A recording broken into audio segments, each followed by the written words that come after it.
आपन परिचय। हमार नाम राहुल पांडे है, हम बक्सर बिहार से आइल बानी। बक्सर से? हाँ।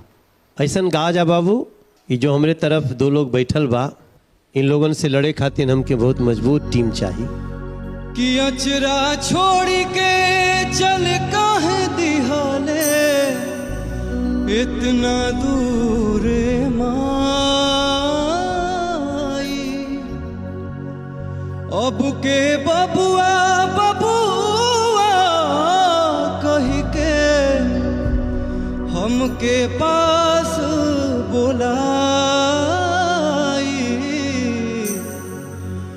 तोरा बिन जी कहीं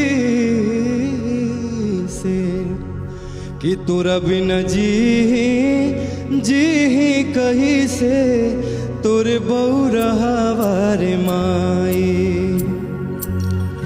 तोरा बिन जी कहीं से, तोरे बौरहवा रे माई। माई